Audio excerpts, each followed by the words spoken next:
In October 1987, global markets didn't stumble, they collapsed. Billions evaporated in a single day. Panic wasn't just emotion, it became policy. While Wall Street screamed sell, one man in Omaha stayed silent. He wasn't studying ticker symbols. He was thinking about a soft drink. In 1988, Warren Buffett made a move that stunned the financial world.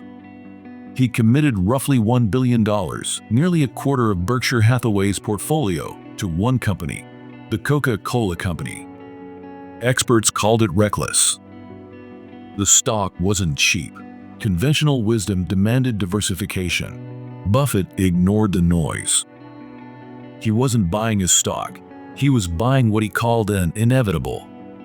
How did a beverage company become the fortress that compounded wealth for decades? To understand the bet, you have to understand the shift. For years, Buffett followed the cigar butt strategy, buying weak businesses at deep discounts, squeezing out one last profit, then moving on. But by the 1980s, that approach no longer scaled. When you manage billions, there aren't enough discarded cigars to pick up. So the question became, how do you scale certainty? Influenced by his partner Charlie Munger, Buffett changed course. He stopped hunting for cheap. He started hunting for durable.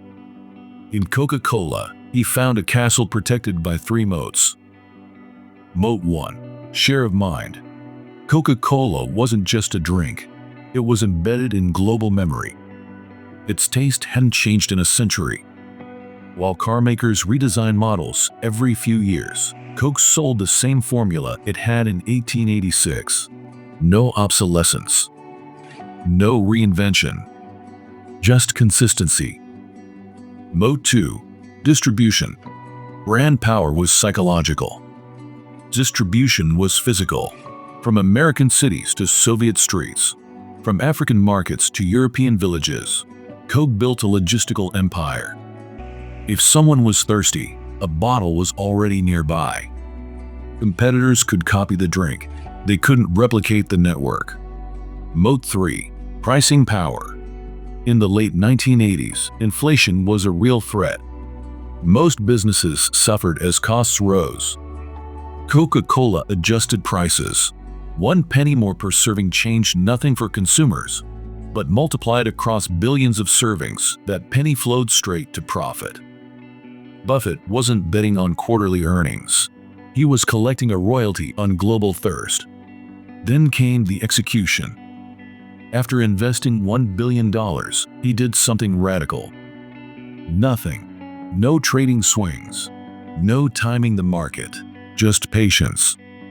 As the years passed, dividends alone grew to hundreds of millions annually, eventually exceeding his original investment. Wealth didn't come from activity. It came from alignment with something enduring. Buffett's billion-dollar decision wasn't a gamble. It was clarity. Some companies fight to survive. Others simply wait for the world to get thirsty. The greatest edge in investing isn't intelligence. It's patience, especially when you own the paint and let it dry. If this story reshaped how you see markets, subscribe to Market Cafe for more true stories, where global events become practical lessons for your own life.